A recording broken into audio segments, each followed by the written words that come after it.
ورسوله ثم أما بعد السلام عليكم ورحمة الله وبركاته. Alhamdulillah, toutes les louanges appartiennent à Allah, l'unique sans l'associé.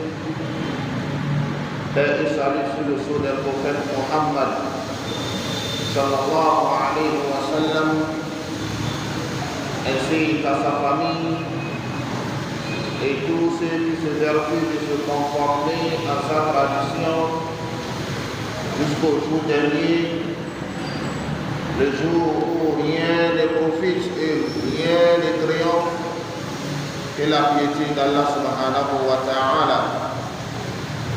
C'est fait à la fois, nous remercions Allah de cette grâce immense qui n'a cessé de nous combler, et la meilleure manière d'être reconnaissant envers Allah subhanahu wa ta'ala est de multiplier son adoration, est de se trouver dans son adoration.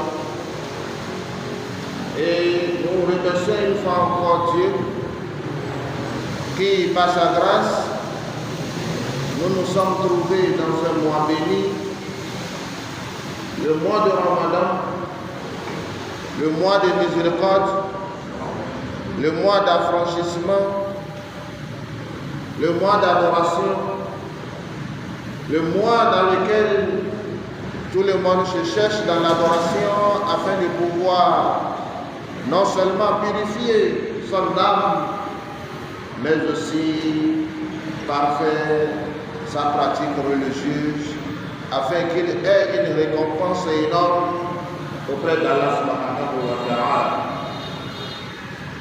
Si aujourd'hui Dieu a permis, il a facilité notre rencontre ici, ce n'est pas de notre force, ni de notre puissance, ni de notre savoir-faire, mais c'est une grâce divine provenant d'Allah subhanahu wa ta'ala. Si nous sommes ici, c'est pour partager les paroles divines, les enseignements du prophète Muhammad sallallahu alayhi wa sallam, toujours avec l'objectif de parfaire notre vie ici-bas pour que la vie de l'au-delà nous soit meilleure. Chers frères, c'est la foi. Nous sommes dans le mois de Ramadan et tel que dans un hadith, le prophète Muhammad sallallahu alayhi wa sallam nous a certifié, le hadith qui certifie que le mois de Ramadan est constitué de 3 parties, une partie de miséricorde, une partie de pardon et une partie d'affranchissement du feu de l'enfer. Ce hadith nous certifie que nous venons de terminer déjà la première partie, qui est la première décade du mois de Ramadan, c'est la partie de la miséricorde. Et nous sommes en train de parcourir la deuxième décade, qui est la partie pardon d'Allah subhanahu wa ta'ala. Et une fois que nous terminons cette partie, nous rentrons dans la troisième décade, qui est l'affranchissement du feu de l'enfer. Et cette partie nous est très importante afin que nous puissions profiter de cette dernière partie. À cause de quoi? À cause de l'information que le Saint-Coran nous a souligné et nous a mentionné dans les paroles divines par le biais du prophète Muhammad sallallahu alayhi wa sallam, enseigné par l'ange Gabriel, qu'est la nuit de la destinée, Laylatul Qadr. Cette nuit nous est très importante et un bon musulman cherche bien à s'organiser afin de pouvoir trouver cette nuit, car Dieu l'a informé l'importance, la valeur qu'incarne cette nuit. C'est pour cela que chaque musulman cherche de pouvoir trouver cette nuit.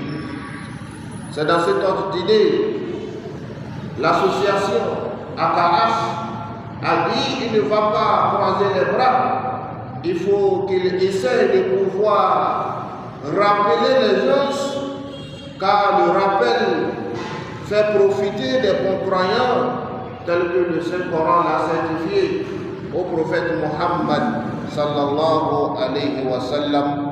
Fadakir fa inna zikra tanfa'ul mu'minin. Car de ce rappel, les bons croyants en profitent. C'est frère, sans la foi, nous sommes ici pour un objectif donné. L'objectif, c'est comment réussir les notre cadre. Comment je vais m'organiser pour trouver les notre cadre. Comment je dois faire pour que je sois parmi les partisans de ceux qui vont réussir cette nuit. Parmi ceux dont cette nuit doit être pour eux salamun hiya hatta matla' al-fajr. Une paix du début de la nuit jusqu'à l'aube. C'est l'objectif qui nous a réunis ici. Avant qu'on ne développe comment réussir cette nuit, nous allons d'abord écheler des séances ou des parties qui vont nous amener à comprendre qu'est-ce qu'on attend par les autres. Parce que si tu veux chercher quelque chose, il faut savoir qu'est-ce que je veux chercher. Quelle est cette dernière? Donc c'est pour cela la première des choses qu'on va se demander, qu'attendons par les autres cadres. C'est quoi les autres cadres? C'est quoi la nuit de la destinée? C'est quoi les autres cadres? Si nous nous posons cette question, nous retenons dans le Saint-Coran et nous retenons dans les enseignements du prophète Muhammad sallallahu alayhi wa sallam, parce que c'est de lui nous sommes informés de l'autre cadre, de la nuit, de la destinée. Le prophète Muhammad sallallahu alayhi wa sallam, c'est quelqu'un qui ne dit pas quelque chose de sa passion, sauf ce que Dieu le Tout-Puissant lui a révélé. Ma yantiqu anil hawa in huwa illa wahyu yuha. Il ne dit pas quelque chose de sa passion, sauf ce que Dieu le Tout-Puissant lui a révélé, lui a informé. C'est pour cela, si on se pose la question de savoir c'est quoi les autres cadres, nous retenons dans ces paroles et nous retenons dans le Saint-Coran, tel que Dieu même nous a interpellés. Il a dit, si quelque chose vous paraît bizarre, vous sommes farudduhu ila Allah wa Rasul, retournez vers Dieu et son prophète, c'est-à-dire retournez dans le Saint-Coran et les enseignements du prophète Muhammad sallallahu alayhi wa sallam. Donc, c'est frère, sans la foi, qu'entendons pas de notre cadre la nuit de la destinée. D'abord, notre cadre, c'est une nuit la plus bénie de l'année. C'est une nuit la plus bénie de l'année. C'est une nuit la plus noble de l'année. C'est une nuit la plus meilleure de l'année. C'est une nuit dans laquelle le Coran a connu la révélation. C'est-à-dire, c'est dans cette nuit Dieu a révélé le Coran. C'est une nuit que la terre reconnaîtra une descente des gens qui n'a jamais connu dans les autres nuits.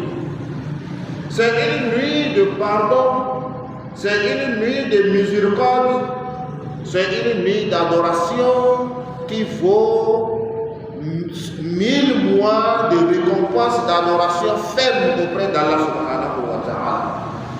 Cette nuit, est-ce que nous devons croiser les bras sans chercher cette nuit qui regorge ces importances importantes? Nous devons chercher cette nuit, car Dieu même nous a informés de ce qu'est la nuit de la destinée. Le prophète Muhammad sallallahu alayhi wa sallam, Dieu l'a révélé une sourate complète afin de pouvoir lui enseigner ce ce qu'on attend par la nuit de la destinée, Laylatul Qadr. Dieu a révélé la sourate Al-Qadr, le destin ou la destinée, afin de pouvoir lui enseigner c'est quoi Laylatul Qadr. Dieu a dit dans ses propos, Inna anzalnahu fi Laylatul Qadr. Certes, nous l'avons fait descendre, nous l'avons révélé dans la nuit de la destinée. Dieu parle de quoi?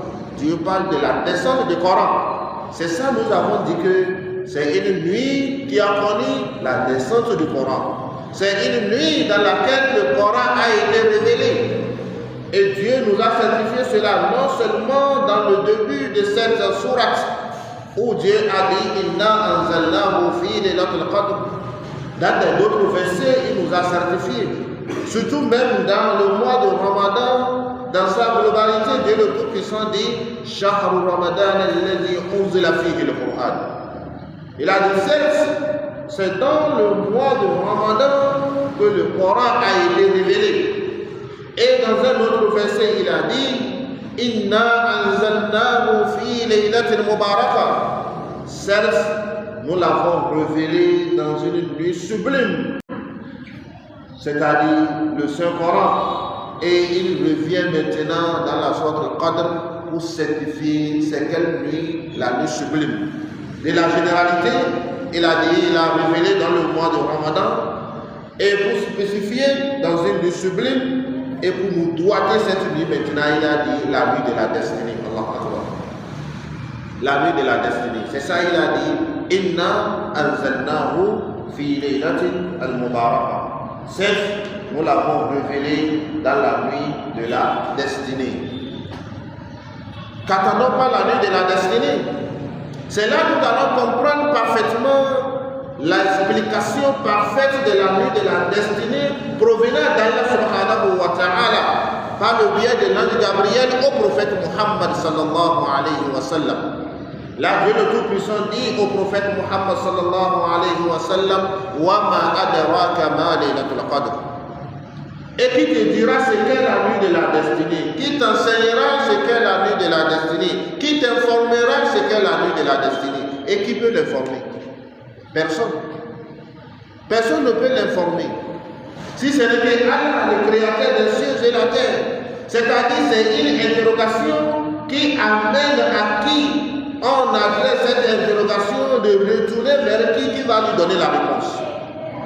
Donc Dieu le Tout-Puissant attire l'attention non seulement du prophète Muhammad sallallahu alayhi wa sallam, mais aussi de façon générale sa communauté, de prêter attention à ce que Dieu veut dire par rapport à la nuit de la destinée. Wa ma adraka ma laylatul qadr. Qui t'enseignera, qui te dira, qui t'informera ce qu'est la nuit de la destinée? C'est là que Dieu même certifie, dit Laylatul Qadri khayrun min alf shahr. Donc, tout ce que cette nuit regorge, la meilleure des choses que cette nuit regorge, c'est cette partie que Dieu a soulignée dans ce verset. Laylatul Qadri khayrun min alf shahr. Si nous disons c'est une nuit de pardon, c'est une nuit de miséricorde, c'est une nuit d'adoration, ou bien c'est la meilleure des nuits de l'année. Donc toutes ces choses ne peuvent valoir devant ce que Dieu vient d'informer en disant que Laylatul Qadr khayrun min alf shahr, que cette nuit est meilleure que 1000 mois d'adoration. Donc c'est-à-dire quoi? Les serviteurs que Dieu t'a facilité, Dieu t'a accordé, Dieu t'a poussé à gagner cette nuit dans l'adoration, que ta récompense est comme quelqu'un qui s'est confié à Dieu, qui a fait une retraite spirituelle sans faire quelque chose si ce n'est que adoration de Dieu pendant 1000 mois qui constituent 83 ans, quelques mois auprès d'Allah subhanahu wa ta'ala. Je fais ça la foi, c'est énorme. C'est très énorme. Et les savants nous ont dit que le prophète Muhammad sallallahu alayhi wa sallam est informé des communautés précédentes, que cette communauté, Dieu les a accordé une expérience de vie qui est tellement longue. Il peut faire 100 ans sur cette terre, il peut faire des années incommensurables sur cette terre. Et le prophète sallallahu alayhi wa sallam avait aussi envie d'avoir cela auprès d'Allah subhanahu wa ta'ala. Et dans un récit, qu'on rapporta que le prophète sallallahu alayhi wa sallam est informé d'un adorateur de Dieu parmi les fils d'Israël, Bani Israël, qui a eu le temps à adorer Dieu pendant 1000 mois. C'est-à-dire pendant 83 ans, quelque chose. Et ça a enchanté le prophète Muhammad sallallahu alayhi wa sallam. Est-ce que nous on peut avoir cette opportunité d'adorer Dieu ainsi pour apaiser cela et pour lui accorder cette miséricorde? Dieu l'a dit, tiens-toi tranquille, je vais donner à toi et à ta communauté une seule nuit d'adoration qui mérite 1000 mois d'adoration. C'est très important, chers frères de la foi. Dieu l'a accordé cela. 1000 mois d'adoration dans une seule nuit. Si on dit 1000 mois d'adoration, chers frères de la foi, c'est dans toutes sortes d'adoration.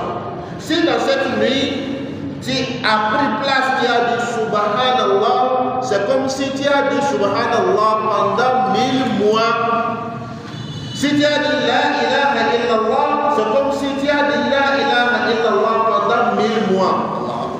Pendant 83 ans d'adoration.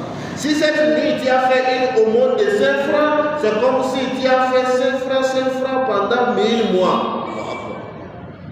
Chers frères sans la foi, c'est une opportunité immense. C'est une opportunité immense. Donc c'est pour cela, vous et moi, nous allons tout faire pour pouvoir profiter de cette nuit. Dieu le Tout-Puissant l'a sanctifié. C'est la première des choses que Dieu a certifié.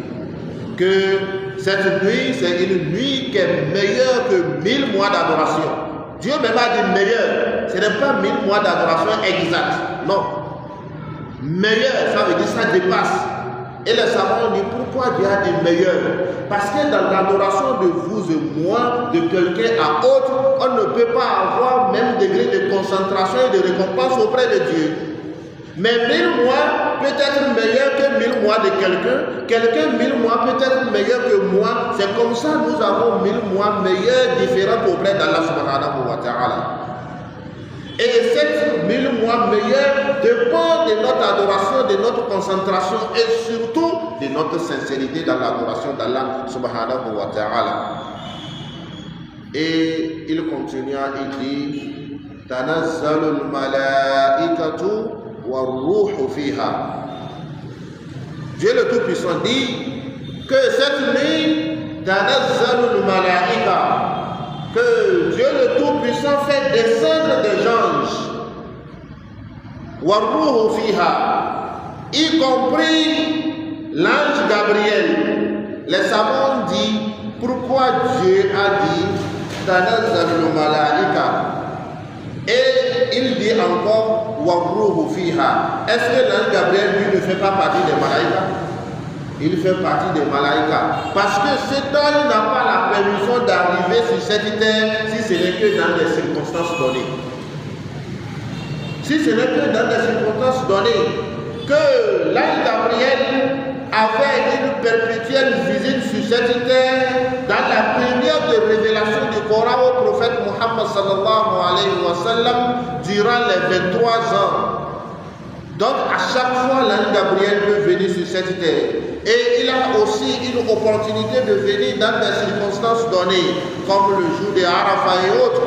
Mais pourtant, après la fin de cette révélation, si ce n'est que dans ces circonstances, dans ces temps circonstanciels, l'ange Gabriel ne vient pas sur cette terre à tout moment comme des autres anges. C'est pour cela que Dieu certifie à sa présence dans la nuit de la destinée. Donc Dieu le Tout-Puissant certifié que les gens seront sur cette terre, y compris l'ange Gabriel. Donc il va venir. Ce n'est pas l'absence du prophète Muhammad sallallahu alayhi wa sallam qui va l'échapper l'événement louable que Dieu a accordé à ses serviteurs. Il a mentionné son arrivée. Et au temps du prophète Muhammad sallallahu alayhi wa sallam, l'ange Gabriel venait chaque nuit pour réviser ce dernier, c'est-à-dire le Coran, avec le prophète Muhammad sallallahu alayhi wa sallam. Et dit Warruhu fiha. Et tous ces anges qui viendront sur cette terre, il a dit bi izni rabbihim. Donc il n'y a aucun ange qui viendra sur cette terre par sa passion, non.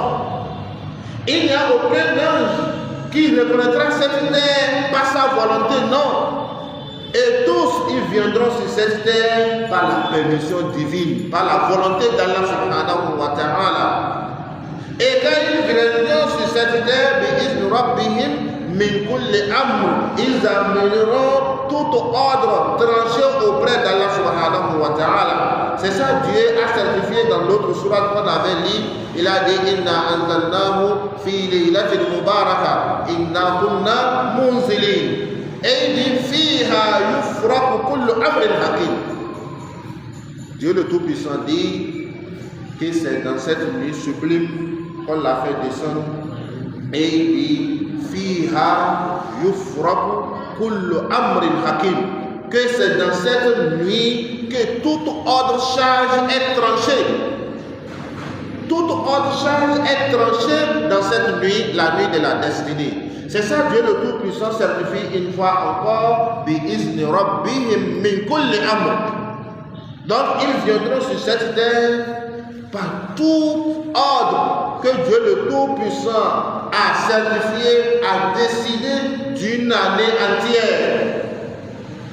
Les savants nous ont clarifié et nous ont enseigné que dans une année entière, Dieu finit cette année, ce qui va se passer si les êtres vivants, si les animaux, si les végétaux, tout ce que, jusqu'à le nombre de feuilles qui tombera d'un arbre d'une année complète. Donc c'est ça Dieu le Tout-Puissant ordonne cette nuit. Ceux qui auront la chance de quitter d'une épreuve à autre, ceux qui auront la chance de quitter de la propriété vers la richesse, ceux qui vont quitter de la richesse vers la propriété, ceux qui vont quitter de vivant vers les morts, c'est cette nuit, tout ordre chargé est tranché auprès d'Allah subhanahu wa ta'ala. Donc c'est pour cela, c'est frères sans la foi, cette nuit, c'est une nuit qui nécessite d'être recherchée. Nous devons chercher cette nuit. Et Dieu le Tout-Puissant termina maintenant cette sourate. Il dit Bi-izni rabbihim min kulli amr salamun hiya hatta matla'il fajr.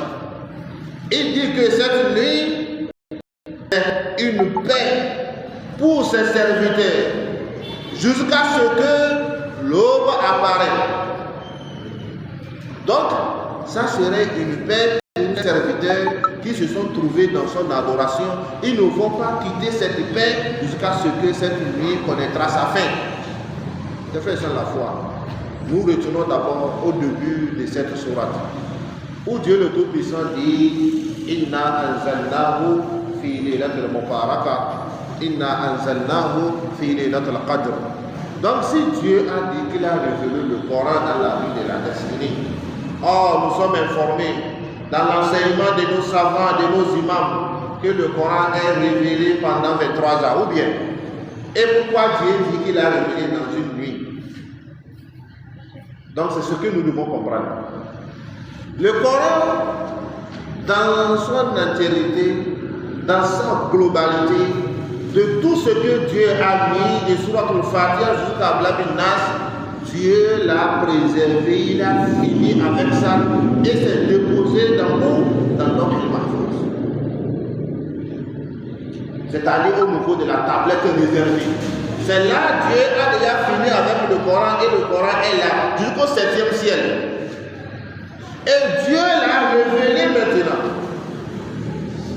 Du 7e ciel jusqu'au premier ciel, il a réservé dans une maison. C'est Beit al-Izza.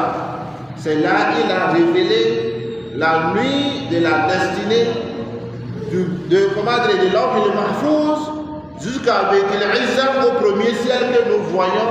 C'est cette révélation que le Coran a connu la nuit de la destinée. Je ne sais pas si je me suis fait comprendre.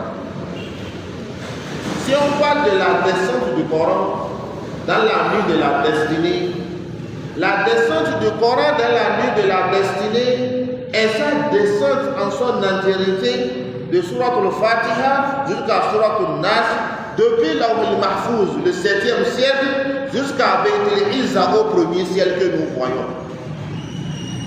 C'est cette nuit que Dieu l'a fait descendre de l'Awh al-Mahfouz, la tablette réservée, jusqu'à Beit al-Izza, au premier ciel ici. Donc c'est le premier ciel, le Coran est déposé maintenant, c'est de là Dieu fait sortir, sourate par sourate, verset par verset, dans des circonstances données au prophète Muhammad sallallahu alayhi wa sallam pendant 23 ans. C'est ça, Dieu le Tout-Puissant nous certifie. Donc c'est comme ça, le Coran a connu la révélation. Donc Dieu le Tout-Puissant l'a révélé la première fois dans le Hira au prophète Muhammad sallallahu alayhi wa sallam par le biais de l'ange Gabriel au nom d'une sourate qu'on appelle sourate al-Alaq, qui est la première sourate révélée au prophète Muhammad sallallahu alayhi wa sallam pour la première fois.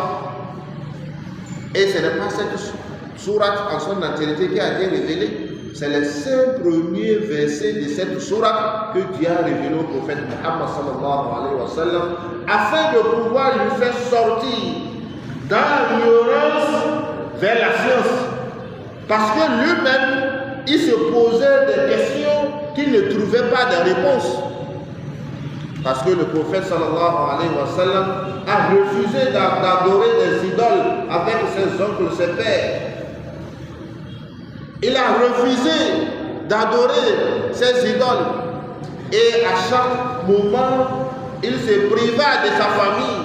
Il se retrouva dans Gar-le-Hiral et il médita sur des créatures d'Allah, en commençant par sa personne, en se disant, si toutes ces choses sont des créatures, et moi-même, parfaitement, il en aura un créateur qui attend de ces créatures quelque chose.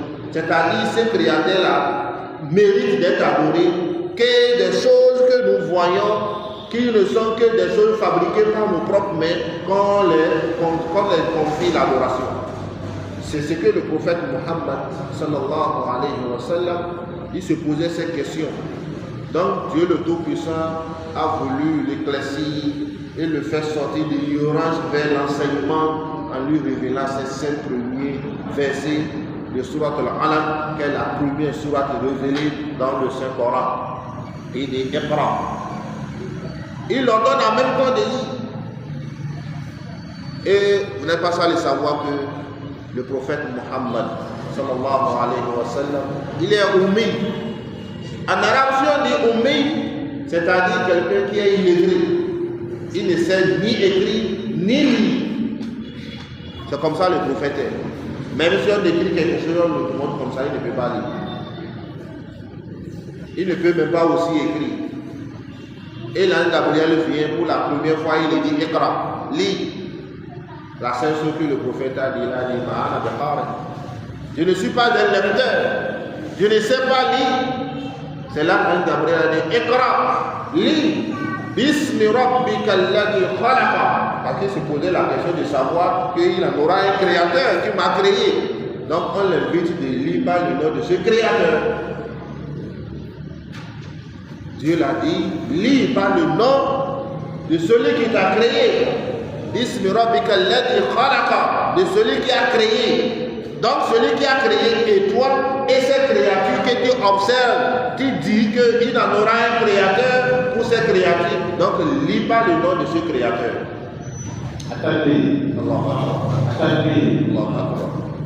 Donc il dit Iqra, Bismi rabbika alladhi khalaqa, khalaqa al-insana min 'alaq.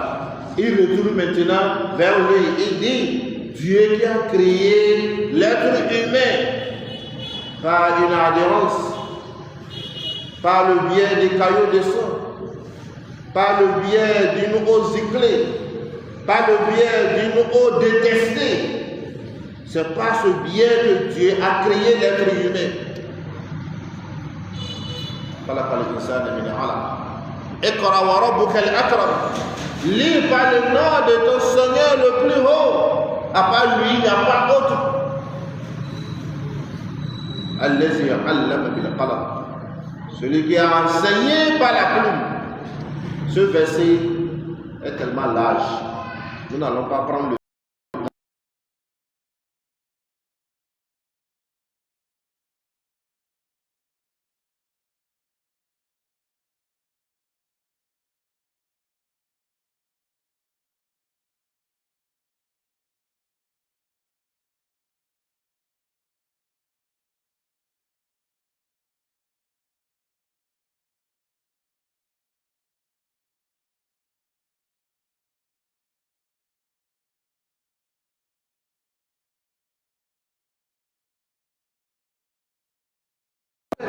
C'est la première créature, c'est Adam. Au moment où Dieu l'a créé et les anges jalousèrent cette créature de privilèges que Dieu a accordé à cette créature.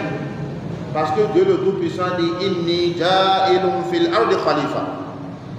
Je placerai sur cette terre un responsable, un vicaire, un lieutenant. Et les anges aussi aimaient qu'il soit un responsable suprême sur cette terre, un représentant de Dieu sur cette terre. Et ils n'étaient pas d'accord. Et quels étaient les propos des anges? Ataj'alu fiha man yufsidu fiha wa yasfiku ad-dima wa nahnu nusabbih bihamdika wa nuqaddisu lak. Qui placera sur cette terre une autre créature qui viendra s'aimer la corruption et qui viendra répandre sur cette terre le sang. Or, nous sommes auprès de toi, nous glorifions ton nom, nous sanctifions ton nom, et tu vas privilégier une autre créature de cette privilège. Dieu le Tout-Puissant dit Inni a'lamu ma la ta'lamu. Moi, le Créateur, je sais ce que vous ne savez pas. C'est là Dieu a commencé par enseigner l'être humain. C'est là qu'il a enseigné Adam. Il a enseigné Adam.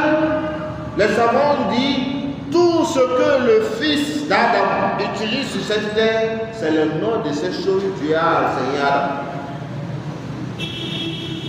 Jusqu'aux dernières choses négligentes que nous utilisons dans nos maisons, Dieu a enseigné son nom à Adam. Allah Akbar. Dieu l'a enseigné à Adam. C'est ça, il a dit Wa 'allama Adam al-asma'a kullaha. C'est ce qu'il dit. Tous les noms des choses que nous utilisons, il a enseigné à Adam. Summa aradahu 'ala al-malaika.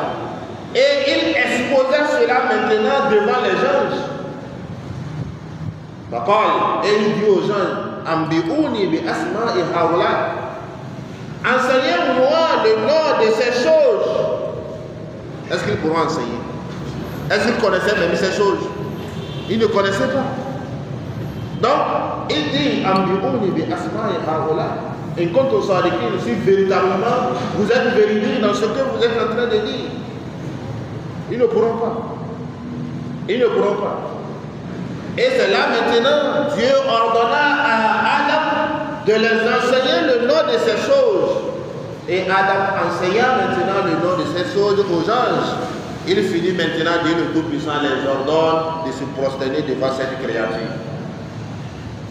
Et tous ils prosternaient à l'exception d'Iblis. Et Iblis qui a refusé de prosterner, Dieu le Tout-Puissant dit, il était où? Il n'était pas parmi des anges. Il était parmi des quoi? Parmi des démons. Et c'est une histoire. Nous n'allons pas rentrer dedans pour perdre tout notre temps. Donc c'est comme ça que Dieu le Tout-Puissant a enseigné Adam pour la première fois. Et il venait ici maintenant pour clarifier cela au prophète Muhammad sallallahu alayhi wa sallam en disant Allama al-insana ma lam ya'lam. C'est lui qui a enseigné l'être humain ce qu'il ne savait pas. Il a enseigné à Adam ce qu'il ne savait pas et il a enseigné le prophète Muhammad sallallahu alayhi wa sallam ce qu'il ne savait pas en lui donnant des réponses de ses questionnements. C'est comme ça Dieu le Tout-Puissant a enseigné le prophète Muhammad sallallahu alayhi wa sallam. Donc, si Dieu le Tout-Puissant nous certifie que cette nuit, c'est une nuit meilleure que 1000 mois d'adoration, et dit que tous les gens viendront sur cette scène, y compris l'ange Gabriel. Et cette nuit, c'est une paix pour nous, jusqu'à l'aurore ou bien jusqu'à l'aube. Mes frères, sans la foi, est-ce qu'on va s'amuser dans la recherche de cette nuit? On ne pourra jamais s'amuser. Donc c'est pour cela, il faut qu'on cherche d'abord c'est quoi la nuit de la destinée. Parce que si tu sais ce que tu cherches, c'est en ce temps que tu pourras intensifier tous tes efforts dans la recherche de cette dernière.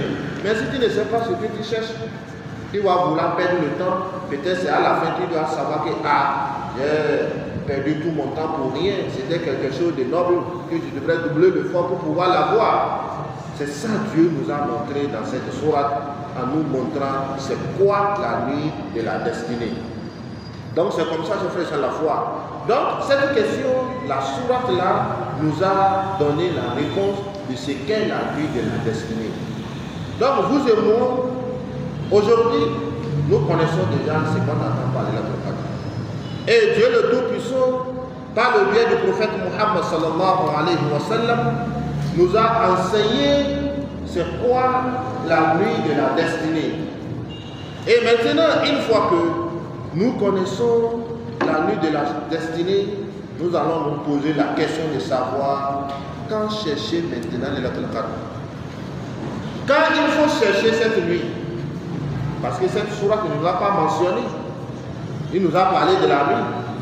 Quand il faut le chercher, c'est pour cela, au préalable, on a dit, si quelque chose vous paraît bizarre ou sombre dans votre pratique religieuse, retournez vers le Coran et les paroles du prophète Muhammad sallallahu alayhi wa sallam. Je fais ça la foi. Si quelqu'un te dit que moi, je me câble du Coran, je ne mets pas en pratique des paroles du prophète, voilà, cette personne est égarée, qu'Allah nous guide sur le droit chemin. Parce que sans les enseignements prophétiques, tu ne peux pas comprendre l'islam. Tu ne peux pas comprendre l'islam. Donc c'est pour cela, nous retournons une fois encore dans les enseignements du prophète Muhammad sallallahu alayhi wa sallam et les paroles divines de chercher la réponse, quand chercher la nuit de la destinée. La première personne qui nous a enseigné cela, c'est Dieu. Dieu le Tout-Puissant dit Salamun hiya hatta matla'il fajr. Donc Dieu nous a mentionné que c'est une nuit. Et cette nuit, ça commence du début vers la fin. Donc c'est quelle nuit? Et ça se trouve où? Nous retournons maintenant dans les enseignements du prophète Muhammad sallallahu alayhi wa sallam. Le prophète Muhammad sallallahu alayhi wa sallam, dans l'un de ses hadiths, il disait à ses compagnons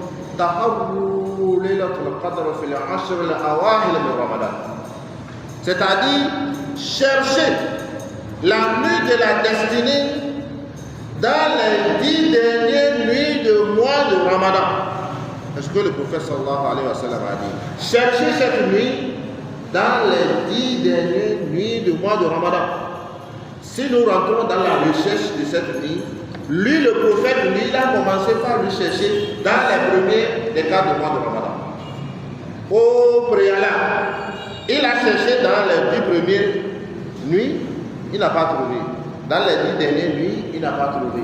Dans les 10 troisièmes nuits, Dieu l'a certifié qu'il a trouvé.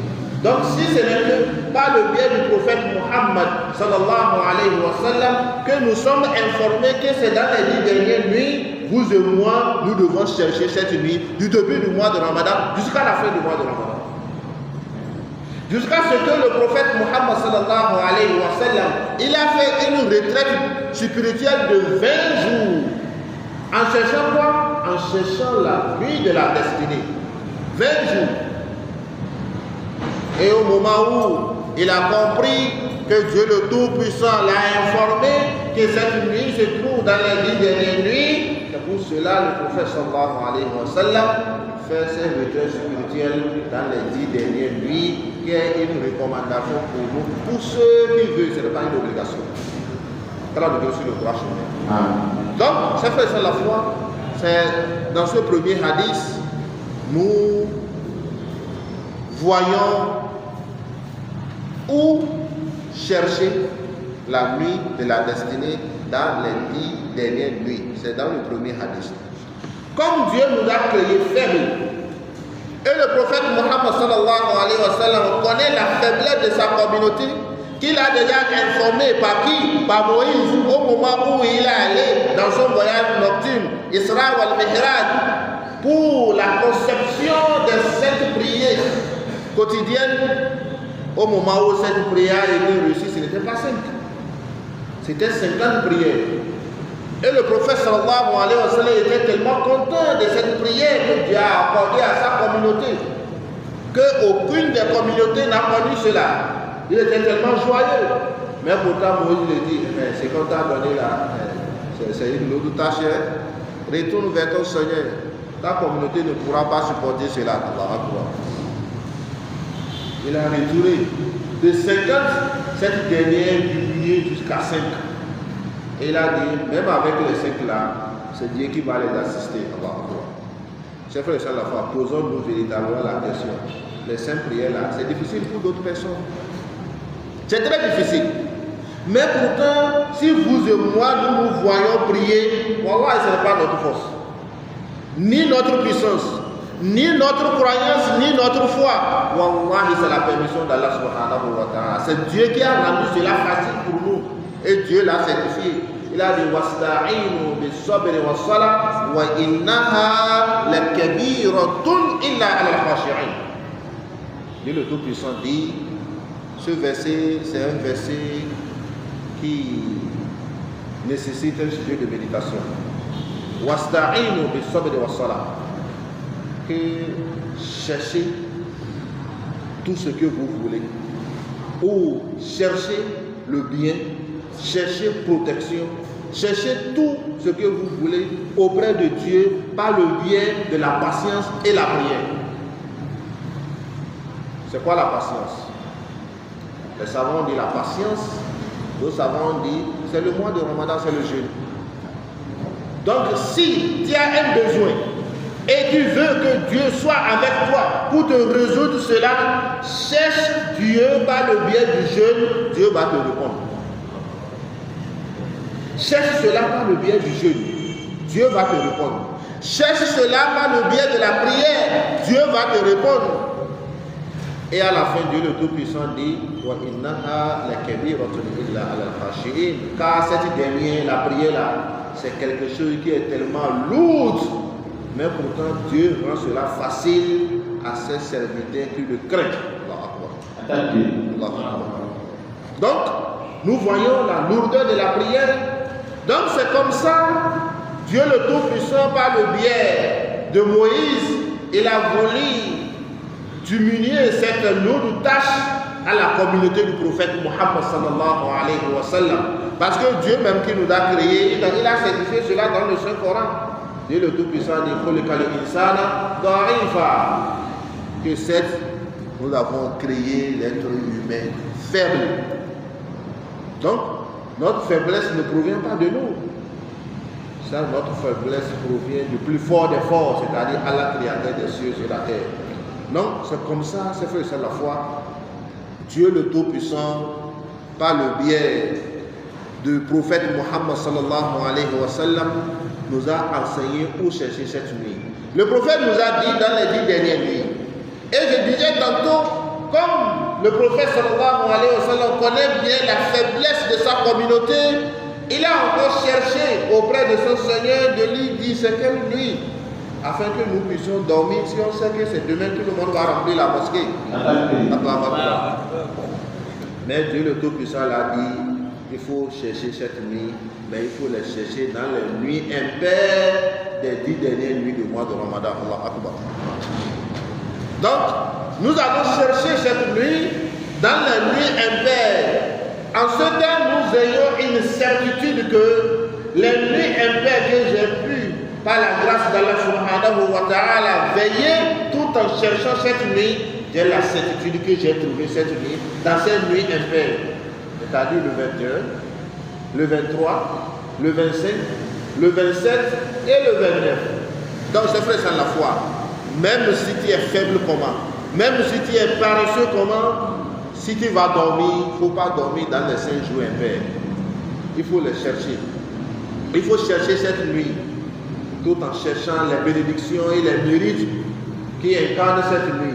Donc c'est ça le prophète Muhammad sallallahu alayhi wa sallam nous a enseigné. Donc nous sommes enseignés, nous sommes informés de quoi, c'est-à-dire c'est quoi cette nuit et où nous allons chercher cette nuit. Nous allons poser une fois la question, comment le chercher? Par quoi le chercher?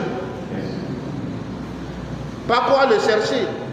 Et le prophète Muhammad sallallahu alayhi wa sallam dit qu'on cherche Laylatul Qadr avec des adorations divines. Donc c'est pas l'adoration qu'on doit chercher la nuit de la destinée. Et la recherche de la nuit de la destinée ne nous amène pas à certifier quelque chose qu'on va voir et décrire, non. C'est quelque chose que Dieu le Tout-Puissant nous donne que nous ne pouvons pas certifier. À cause de quoi? À cause de l'immensité de cette dernière. C'est immense. C'est énorme. Donc, le prophète sallallahu alayhi wa sallam a dit, on cherche la nuit de la destinée par l'adoration, par les prescriptions, par tout ce que Dieu nous a recommandé. Et en résumé, on cherche la nuit de la destinée par l'adoration. Point. Et un savant a dit, si l'être humain sait pourquoi Dieu l'a créé, c'est ce pourquoi Dieu l'a créé, il prendra pour chercher Dieu. Ça veut dire quoi? Dieu le Tout-Puissant nous a dit, Wama khalaqatul jinna wal insa illa liya'budun. Je n'ai créé les djinns et les hommes que pour qu'ils m'adorent. Donc s'il nous a créés pour qu'on l'adore, donc si on va chercher ce créateur, il faut qu'on le cherche par le but de quoi il nous a créés, par l'adoration. Nous devons chercher Dieu par l'adoration. Donc c'est comme ça la nuit de la destinée, nous cherchons cette nuit par l'adoration. Ce n'est pas une nuit qu'on veut chercher, on cherche pour pouvoir quantifier, pour pouvoir, comment dirais-je, donner la nature de cette nuit. Mais pourtant, nous voulons que cette nuit vienne nous retrouver dans l'adoration. C'est ce que nous attendons. Nous voulons que cette nuit viendra nous trouver dans l'adoration d'Allah subhanahu wa ta'ala. C'est pour cela le prophète sallallahu alayhi wa sallam a dit qu'on cherche cette nuit par quoi? Par l'adoration. Dans un hadith rapporté par Nana Aïcha, Nana Aïcha nous certifie que quand les 10 dernières nuits du mois de Ramadan commencent, que le prophète Muhammad sallallahu alayhi wa sallam veille dans ces 10 dernières nuits. Et il réveilla sa famille. Il ne se réveille pas lui seul pour adorer. Il réveille encore sa famille. Et il serra une fois encore sa ceinture d'adoration. C'était le comportement du prophète Muhammad sallallahu alayhi wa sallam. Quand cette dernière nuit commence, il veilla dans cette nuit. Et il réveilla sa famille pour qu'ils veillent ensemble cette nuit. Et il serre une fois encore sa ceinture d'adoration. C'était le comportement du prophète Muhammad sallallahu alayhi wa sallam. Si le prophète sallallahu alayhi wa sallam réveille sa famille et il serra sa ceinture d'adoration, il cherche quoi? Il cherche la nuit de la destinée. Nous voyons quelqu'un d'autre que Dieu l'a purifié et l'a pardonné ces transgressions et les transgressions des compagnons et des prophètes sont des transgressions mineures. Dieu l'a informé qu'il a pardonné. Et il a réservé déjà une récompense énorme auprès de sa personne. C'est lui qui se donne à la recherche de cette nuit comme si c'est maintenant la peine de chercher le paradis. Vous n'êtes pas informé, vous n'êtes pas sans le savoir que Dieu le Tout-Puissant a dit tout d'abord au prophète sallallahu alayhi wa sallam: Inna fatahna laka fatihan mubina liyaghfira laka Allahu ma taqaddama min zambik wa ma ta'akhkhar. C'est là qui nous préoccupe. Dieu a informé au prophète sallallahu alayhi wa sallam qu'il a pardonné tous ses péchés, ses transgressions, passées, présents et futurs. Il a pardonné. Et vas-y voir les péchés des prophètes. C'est ça que je viens de dire. C'est des péchés mineurs. C'est des péchés mineurs que vous et même si on tombe dedans, c'est comme si on a fait une bonne action. qu'Allah nous en préserve. Qu'Allah nous en préserve. Donc Dieu l'a pardonné. Une fois qu'il a pardonné, il a encore informé du paradis qu'il a réservé. Il a dit: Inna a'tainaka al-kawthar. Nous t'avons certes accordé l'abondance. C'est-à-dire tous les biens de ce bas monde, tels que les exégètes l'ont décrit. C'est-à-dire tous les biens de ce bas monde, Dieu a accordé cela au prophète sallallahu alayhi wa sallam. Et le sommet des biens de ce bas monde que Dieu a accordé au prophète, c'est l'islam. Et pour le bas, pour l'au-delà, c'est l'accès au paradis, Al-Firdaus. Il dit: Fasalli li rabbika wanhar. Prie pour ton Seigneur et sacrifie pour lui. Inna shani'aka huwa al-abtar. Celui qui te hait ne pourra point t'atteindre de sa nuisance. Donc, c'est frère, c'est la foi.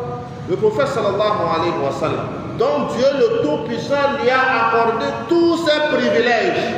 C'est lui qui se donne à veiller, à prier, à réveiller sa famille et à doubler d'adoration tout en cherchant la nuit de la destinée. Qu'en est-il de vous et moi, c'est frère, c'est la foi? Qu'en est-il de vous et moi?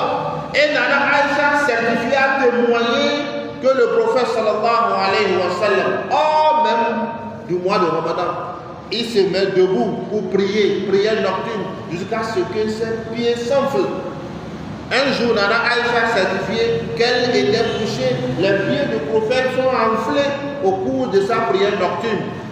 Et elle n'a pas pu digérer. Elle a dit au prophète sallallahu alayhi wa sallam: Laqad ghufira laka Allahu ma taqaddama min zambika wa ma ta'akhkhar. Elle a dit au prophète sallallahu alayhi wa sallam: n'est-il pas déjà pardonné tes manquements, tes péchés, tes transgressions passées, présentes et futures? Et pourquoi tu te donnes cette peine? Donc elle a vu que le prophète se donne déjà une peine.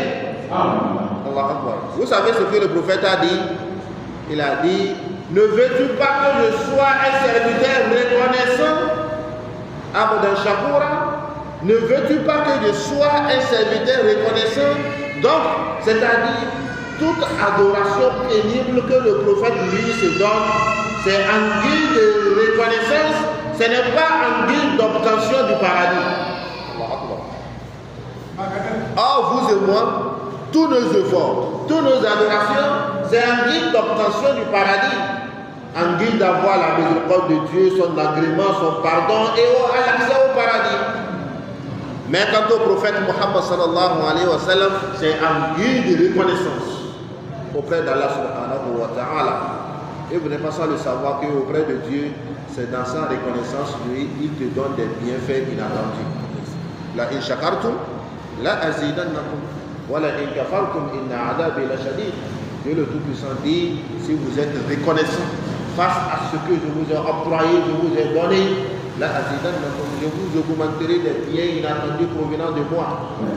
Wa la in kafartum, inna adabi la shadid. Mais si vous devenez ingrat, mon châtiment est douloureux, qu'Allah nous en préserve. Donc le prophète sallallahu alayhi wa sallam, c'était son comportement. Il veilla la nuit, réveilla sa famille, parce que sa famille est une charge sur lui. C'est son devoir que Dieu l'a déjà interpellé. Dieu le Tout-Puissant dit quoi? Ya ayyuhallazina amanu qu anfusakum wa ahlikum an-nar wa quduha an-nas wal hijara alayha malaikatun ghiladun shidadun la ya'suna Allah ma amarahum wa yaf'aluna ma yu'marun. Donc, c'est ce verset que le prophète a mis en pratique en réveillant sa famille. Dieu le Tout-Puissant dit: préserve toi-même et ta famille d'un feu ardent, dont ses combustibles seraient les pièges de les humains. Et ce feu, c'est-à-dire cet enfer, est doté des gens rudes, de force, qui ne désobéissent pas à Allah et qui sont prêts à pratiquer tout ce que Dieu le Tout-Puissant leur a recommandé. Les frères de la foi, disons à takbir au prophète sallallahu alayhi wa sallam. À takbir. Donc le prophète Muhammad sallallahu alayhi wa sallam, tous ses peines, c'est un vie de reconnaissance. Donc c'est comme ça, vous et moi, nous allons chercher la vie de la destinée par l'adoration. Et en ce qui concerne l'adoration, il faut qu'on comprenne, chers frères sur la foi, c'est quoi l'adoration? C'est là il y a un problème dans le rang de nous les musulmans. C'est quoi l'adoration? Il ne faut pas qu'on clique notre tête en se disant que l'adoration se limite, viens prier à la mosquée et tu finis, tu sors, prends le Coran, tu lis, tu finis, tu sors. Wallah, l'adoration ne se limite pas si c'est pratique. Toute la vie de l'être humain, si c'est organisé, ça devient adoration auprès d'Allah subhanahu wa ta'ala. Donc, c'est pour cela les savants nous ont dit, si on dit al-ibada, c'est-à-dire l'adoration, كل ما يحبه الله ويرضاه من الأعمال والأفعال والأقوال.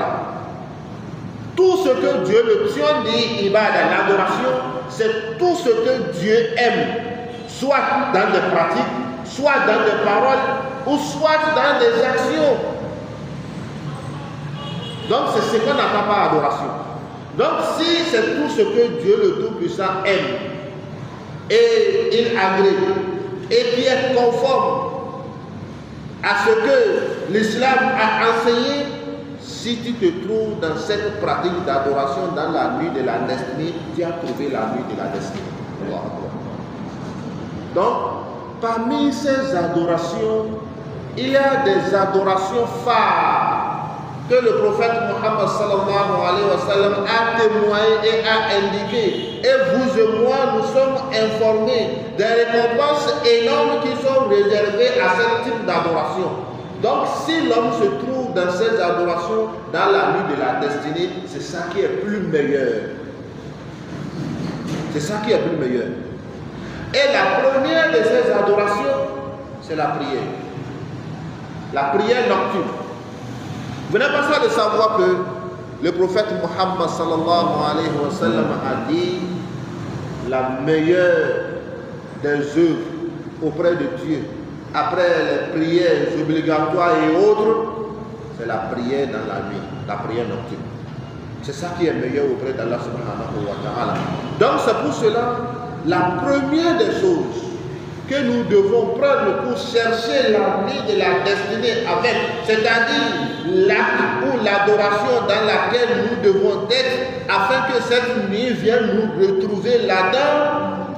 La première des choses, c'est la prière nocturne. C'est la prière nocturne. La prière nocturne a une importance très capitale, et surtout dans le mois de Ramadan et dans les dernières parties du mois de Ramadan, les dernières nuits. Parce qu'il y a deux hadiths qui ont une même explication dans des circonstances différentes. Le premier hadith, le prophète sallallahu alayhi wa sallam a dit: Man qama Ramadan imanan wa ihtisaban ghufira lahu ma taqaddama min dhanbihi. Dans le deuxième hadith, il a utilisé les mêmes termes. Il dit: Man qama laylatul qadri imanan wa ihtisaban ghufira lahu ma taqaddama min dhanbihi. Donc nous voyons l'importance de la prière nocturne. Le prophète sallallahu alayhi wa sallam a dit: celui qui a prié dans le mois de Ramadan, poussé par sa foi et en espérant une récompense auprès d'Allah subhanahu wa ta'ala, Dieu va lui pardonner ses péchés passés ou ses péchés antérieurs. Et c'est le même terme qu'il a utilisé pour le Laylatul Qadr. Il dit celui qui a veillé et prié dans la nuit de la destinée, poussé par sa foi, en espérant une récompense auprès d'Allah subhanahu wa ta'ala, Dieu va lui pardonner ses manquements, ses péchés antérieurs et passés. Allah Akbar. Donc c'est pour cela la prière nocturne occupe une place importante dans les actes d'adoration au cours de la nuit de la destinée. C'est pour cela que nous voyons par le biais des savants, nous organisons des nuits nocturnes au cours du mois de Ramadan et surtout dans la dernière partie. On fait les Laylatul Qadr, Salatul Tahajjud. On commence d'une heure donnée en cherchant toujours la nuit de la destinée jusqu'à une heure donnée qui nous amène vers l'eau. Donc, c'est ce qui est important, c'est la première des choses. Et ce n'est pas cette prière seulement que nous devons faire pour pouvoir trouver notre Qadr. À part la prière, il y a la lecture de ce Coran. La lecture de ce Coran parce que le Saint-Coran même, nous devons faire vivre le Saint-Coran dans sa période de révélation. Et les savants ont dit, si tu lis le Coran en cherchant la nuit de la destinée, c'est comme si tu es en train de commémorer la révélation du Saint-Coran tout en cherchant la nuit de la destinée.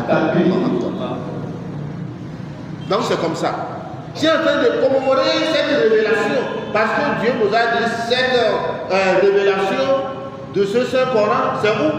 C'est dans la nuit de la destinée. Donc on peut lire le Coran en cherchant la nuit de la destinée. La lecture de ce Coran est très importante. Donc si tu es debout pour faire la prière nocturne, si tu es fatigué, tu t'assois, tu prends le Coran, tu lis le Coran. Parce que le Coran, c'est la meilleure des invocations, la meilleure des zikrs, tel que le prophète Muhammad sallallahu alayhi wa sallam l'a certifié. Donc, ce fait, c'est la foi, à part la prière nocturne, il y a aussi la lecture du Coran qui est importante dans la recherche de la nuit de la destinée. Donc, si cette nuit viendra te trouver, tu es en train de lire le Coran, tu es dans l'adoration, car ce dernier a été révélé dans la nuit de la destinée que tu es en train de chercher. C'est très important de faire ça la foi. Troisième chose, que tu peux te trouver là-dedans tout en cherchant la nuit de la destinée, c'est l'invocation, Ad-Du'a. Ad-Du'a, l'invocation. L'invocation est très importante dans la pratique religieuse d'un bon musulman jusqu'à ce que le prophète a dit Ad-Du'a mukhul ibada, que l'invocation est la moelle épinière même de l'adoration. Ou soit on va dire l'invocation est le cerveau même de l'adoration. Donc, celui qui se prive de l'invocation, que Dieu prive cette personne de sa miséricorde. Parce que Dieu le Tout-Puissant même l'a dit, invoquez-moi, je vais exaucer vos invocations. Innal ladhina yastakbiruna an ibadati, ceux qui deviennent orgueilleux face à ma demande, sayadkhuluna jahannama dakhilin, je vais les faire entrer dans l'enfer demeurant. Ils vont demeurer dans l'enfer. C'est très important. Et Dieu le Tout-Puissant dit Man a'rada an dhikri fa inna lahu ma'ishatan danka. Que celui qui tourne dos à mon rappel, c'est-à-dire le fait d'appeler Dieu, d'invoquer Dieu, que cette personne aura une vie serrée dans sa vie ici-bas. Et le jour du Juma dernier, Allah nous a préservé. Donc, invoquer Dieu, c'est très important dans la vie d'un bon musulman. Si tu n'invoques pas Dieu, Dieu se met en colère contre toi-même. Et la colère de Dieu t'amène dans l'enfer, qu'Allah nous en préserve. Donc, c'est frère, c'est la foi. Nous devons comprendre que Dieu le Tout-Puissant nous aime Et véritablement, il nous a dotés de ces circonstances ou de ces manières d'adoration afin que nous puissions chercher la nuit de la destinée par le biais de ce type d'adoration. Non seulement la prière nocturne, mais aussi la lecture du Coran et aussi l'invocation. Si nous quittons l'invocation, il y a une des adorations que nous ignorons. Avant même qu'on invoque Allah, on devrait évoquer Allah d'abord avant de l'invoquer. C'est-à-dire quoi? On devrait mentionner, on devrait magnifier, on devrait louer Allah d'abord avant de lui demander ce que nous voulons. C'est ça qu'on appelle zikrullah. C'est ça qu'on appelle zikrullah. Donc on devrait faire des zikrs d'abord avant de demander Dieu ce que nous voulons. C'est très important, c'est ça la foi. Donc nous pouvons chercher la nuit de la destinée en se donnant au rappel de Dieu, zikrullah. C'est ça la foi. Quand on parle de zikr, ça a une importance très capitale auprès d'Allah subhanahu wa ta'ala. Dieu veut qu'on lui mentionne plus qu'on l'invoque. Si tu mentionnes Dieu, si tu veux même, il ne faut pas, faut pas te donner la peine d'invoquer Dieu pour dire je veux tel, je veux tel. Une fois que tu mentionnes Dieu, tu évoques Dieu, Dieu sait ce qui est meilleur pour toi et il te l'apporte. C'est pour cela que zikrullah réserve aux serviteurs des choses que nous ne comprenons pas. La première des choses, si tu es attaché au rappel de Dieu, zikrullah, que d'abord ça te facilite la pratique des recommandations divines. C'est la première des choses. Si tu mentionnes le nom de Dieu, tu appelles Dieu chaque fois, que ça te facilite la pratique de ses recommandations. C'est la première des choses. Secondo, zikrullah, ça t'approche d'Allah subhanahu wa ta'ala. Tu serais très proche de Dieu. Tu deviendrais un allié de Dieu. À cause de quoi? À cause de zikrullah. À cause du rappel de Dieu. Que ce rappel de Dieu, ça te donne la paix du cœur. Qu'est-ce que Dieu le Tout-Puissant dit? Ala bi zikrillah tatma'innul qulub. Ce n'est pas par le rappel de Dieu que les cœurs se tranquillisent. Donc, zikrullah, ça t'apporte cela. Et zikrullah, c'est une protection pour toi contre tout mal. Tout mal sans exception. Et on a dit ici, la meilleure des zikrs, c'est quoi? C'est la lecture du Coran. Et Dieu a dit quoi? فَإِذَا قَرَأْتَ الْقُرْآنَ جَعَلْنَا بَيْنَكَ وَبَيْنَ الَّذِينَ لَا يُؤْمِنُونَ بِالْآخِرَةِ حِجَابًا مَسْتُورًا. Dieu le Tout-Puissant dit, si tu lis le Coran, cette lecture que tu t'es donnée là, que nous plaçons entre toi et les ennemis, c'est-à-dire ceux qui ne croient pas en Dieu, nous plaçons une barrière entre toi, nous plaçons, comment dire, non, je cherche un bouclier, c'est le terme que je cherche. Nous plaçons un bouclier entre toi et les ennemis, un bouclier qui ne peut jamais être démoli. À cause de quoi? À cause de zikrullah, le rappel de Dieu. Donc, c'est la foi, le rappel de Dieu, non seulement voyons tout ce que ça t'apporte. Dieu même a parlé de zikrullah. Quand nous prenons un verset de Surat Al-Ahzab, dans ce verset, Dieu a magnifié le nom de ses adorateurs. Les tels. Il a terminé par ceux qui le rappellent. Dieu le Tout-Puissant dit Inna al-Muslimina wal-Muslimat wal-Mu'minina wal-Mu'minat wal-Qanitina wal-Qanitat والصادقين والصادقات والصابرين والصابرات والخاشعين والخاشعات والمتصدقين والمتصدقات والصائمين والصائمات والخاشعين والخاشعات والمتصدقين والمصدقات والصادقين والصادقات والصابرين والصابرات والخاشعين والخاشعات والمتصدقين والمصدقات والصائمين والصائمات والحافظين فروجهم والحافظات والذاكرين الله كثيرا والذاكرات. Dieu, quand il parle quand il commence par quelque chose et il termine par autre chose, que ces deux choses-là ont une importance très capitale. Il a dit maintenant, c'est-à-dire ceux qui rappellent Dieu abondamment, les hommes et les femmes, c'est-à-dire que Dieu a préparé pour eux al-maghfira, le pardon. Donc, si tu t'es donné au rappel de Dieu, Dieu te réserve le pardon auprès de sa personne. Et ce n'est pas fini. Il a dit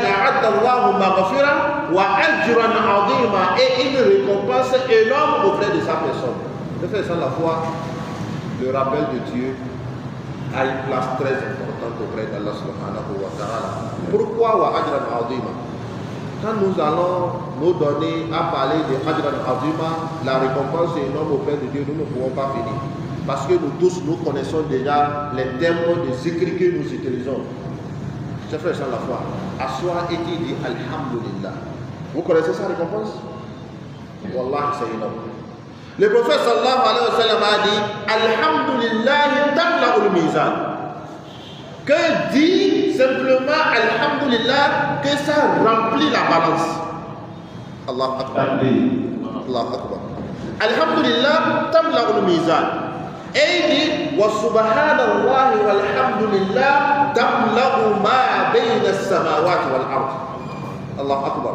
Si tu dis subhanallah walhamdulillah, que ça remplit ce qui est entre les cieux et la terre. Allah Akbar. Alhamdulillah, subhanallah, c'est ça la récompense. C'est pour cela ça te réserve une récompense énorme auprès de Dieu. Et ce n'est pas fini. Les termes que nous utilisons pour faire l'évocation de Dieu, nous ne connaissons pas la valeur de ces termes et les récompenses énormes qu'il nous réserve.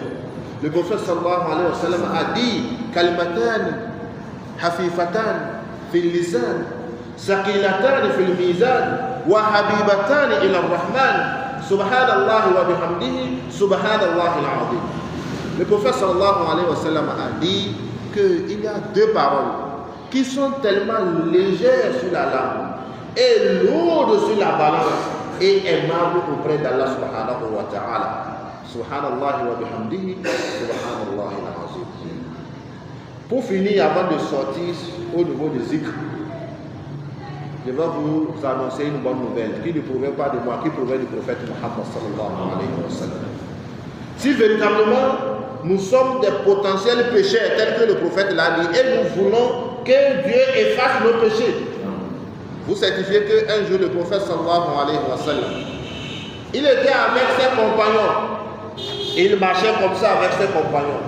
Et le prophète sallallahu alayhi wa sallam avait un bâton dans sa main. Arriva à côté d'un arbre dont ses feuilles sont mortes. Le prophète sallallahu alayhi wa sallam prend son bâton, il tape sur cet arbre et les feuilles mortes sont commencées par tomber. Ils ont commencé par tomber. Vous savez ce que le prophète sallallahu alayhi wa sallam a dit? Vous voyez tel que les feuilles de l'arbre la tombent, c'est comme ça vos péchés vont tomber de vous tant que vous disiez Subhanallah, walhamdulillah, wa la ilaha illallah, wallahu akbar. C'est très énorme, ça fait la foi.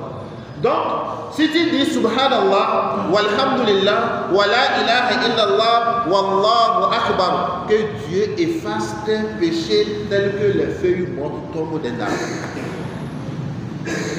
Donc, c'est pour cela, dans cette période de recherche de la nuit, de la destinée, il faut te câbler, de faire aussi zikr, de faire l'éloge, d'évoquer Allah. Tu es debout pour prier, tu es fatigué, tu t'assois. Tu lis le Coran, tu es fatigué de lire le Coran, tu fermes, tu prends ton chapelet, Subhanallah, Alhamdulillah, wa la ilaha illallah, wallahu akbar. Et si tu amènes encore, comment dire, un savant a dit, le guérisseur de tous les maux du monde. Vous savez ce que lui il appelle comme ça? Astaghfirullah. Allah akbar. Que Astaghfirullah, c'est le guérisseur de tous les maux du bas monde, tous les maladies de ce bas monde. C'est Astaghfirullah qui est le guérisseur de toutes nos maladies de ce bas monde. Un des savants qu'on appelle Hassan al-Basri, qu'un jour il était assis et quelqu'un s'est dirigé vers lui, il a dit, j'ai telle situation, telle situation. Il a dit, si tu veux la solution de ta situation, va le faire istighfar. Quelqu'un d'autre est arrivé, lui il a encore donné un autre problème. J'ai tel problème, il a dit, va le faire istighfar. Une troisième personne est venue, il a dit, moi aussi j'ai tel problème. Par exemple, quelqu'un est venu du problème de l'enfantement, il a dit, va le faire istighfar. Quelqu'un est venu du problème de la pauvreté, il a dit, va le faire istighfar. Quelqu'un est venu du problème de la maladie, il a dit, va le faire istighfar. Et ceux qui sont à côté de lui disent, ah, nous voyons que ceux qui viennent auprès de toi là, chacun a son problème différent. Mais pourtant, tu les donnes tous d'aller faire istighfar. Il a dit, ça ne provient pas de moi. C'est Dieu qui a dit, فَقُلْتُ اسْتَغْفِرُوا رَبَّكُمْ إِنَّهُ كَانَ غَفَّارًا يُرْسِلِ السَّمَاءَ عَلَيْكُمْ مِدْرَارًا وَيُمْدِدْكُمْ بِأَمْوَالٍ وَبَنِينَ وَيَجْعَلْ لَكُمْ جَنَّاتٍ وَيَجْعَلْ لَكُمْ أَنْهَارًا. Donc Dieu a déjà résumé cela. Donc c'est pour cela, il dit, Al-Istighfar, c'est le guérisseur de tous les maux de ce bas monde. Allah Akbar. Donc c'est frère, c'est la foi. Et le prophète même a dit, Man lazim al-istighfar, celui qui est perpétuel dans la demande de pardon, que toutes ces difficultés, Dieu lui donne une issue favorable de sortie. At-takbir. Donc c'est pour cela, c'est frère, c'est la foi, nous devons chercher la nuit de la destinée par ces différents types d'adoration. Azikr. Donc si tu as fini maintenant, tu as prié fatigué, tu as lu le Coran fatigué, tu as évoqué le nom de Dieu fatigué, prends ta main qui demande maintenant le pardon d'Allah subhanahu wa ta'ala. Parce que c'est le moment de la demande de pardon. Jusqu'à ce que Nana Aïcha, elle a dit au prophète Muhammad sallallahu alayhi wa sallam, si il m'arrivait que cette nuit est la nuit de la destinée, la nuit de notre Qadr, qu'est-ce que je peux implorer, qu'est-ce que je peux demander à Dieu? Allah Akbar. Vous savez ce que le prophète l'a dit? Le prophète l'a dit de demander le pardon seulement. Il n'a pas dit de demander l'argent. Il n'a pas dit de demander le paradis. Il n'a pas dit de demander la santé. Il a dit de demander quoi? Le pardon. Wallahi billahi al-azim. Quand Dieu t'a pardonné, il t'apporte toute grâce. Si Dieu t'a pardonné là, il t'apporte toute grâce. Le prophète sallallahu alayhi wa sallam a dit à Nana Aïcha, si cette nuit te parvient, il faut demander le pardon de Dieu. Et il a enseigné les thèmes par lesquels il va demander ce pardon. Allahumma innaka afoun, tuhibbul afwa, fa'afu anni. Il a dit, oh Dieu, innaka afoun, c'est toi le pardonneur, tuhibbul afwa, et qui aime le pardon. Fa'afu anni, pardonne-moi. Allah Akbar. C'est le thème qu'il a enseigné. Allahumma innaka afoun, tuhibbul afwa fa'fu anni. Oh Dieu, tu es le pardonneur et tu aimes le pardon, pardonne-moi. Ça, c'est une prière, la prière, je vais dire, singulier. Si tu veux le faire pluriel maintenant, tu vas dire Allahumma innaka afoun tuhibbul afwa fa'fu anna. C'est-à-dire, il faut nous pardonner. Donc, la demande de pardon dans cette période, c'est très immense. Nous devons demander pardon d'Allah par ces thèmes que le prophète Muhammad sallallahu alayhi wa sallam a enchaîné à Nana Aïcha radiallahu anha. Il faut sans la foi dans la recherche de la nuit de la destinée. Vous n'êtes pas ça de savoir que le prophète Muhammad sallallahu alayhi wa sallam faisait des retraites spirituelles. Il laissait sa famille, il laisse sa maison, il laisse ses préoccupations mondaines et il se campe dans la mosquée en ayant une relation perpétuelle avec Allah durant un temps donné, c'est-à-dire de 20 jusqu'à 30 du mois de Ramadan, tout en cherchant la nuit de la destinée. Donc, c'est encore une manière de chercher la nuit de la destinée qu'on appelle al-intiqaf, c'est-à-dire la retraite spirituelle. Donc, si on parle de retraite spirituelle, c'est fait à la foi. Le prophète Muhammad sallallahu alayhi wa sallam faisait cela dans les 10 dernières nuits du mois de Ramadan, tout en cherchant la nuit de la destinée. Il restait dans la mosquée, il se consacrait à l'adoration, il s'éloignait de toute distraction et il se donnait à l'adoration d'Allah subhanahu wa ta'ala. Si on parle de retraite spirituelle, qu'est-ce qu'on attend par retraite spirituelle? C'est fait à la foi. C'est ça que nous venons de définir. Laisser ta famille, laisser tes préoccupations, te camper dans la mosquée et avoir une relation perpétuelle avec Dieu. C'est ça. C'est itikaf. Donc on nous a dit que le prophète le faisait dans les 10 dernières nuits. C'est fait ça la foi. Est-ce qu'on peut faire le retraite spirituel 2 jours, 3 jours, 4 jours, 5 jours, une journée, 1 heure, demi-heure, 20 minutes, 5 minutes? Est-ce qu'on peut faire des retraite spirituelle comme ça? C'est une question qu'on se pose. Est-ce qu'on peut le faire ainsi? Oui, on peut le faire, c'est frère à la foi. Donc, Dieu le Tout-Puissant dit dans le Saint-Coran, Fattaqullaha mastata'tum. Craignez Dieu selon vos possibilités et vos capacités.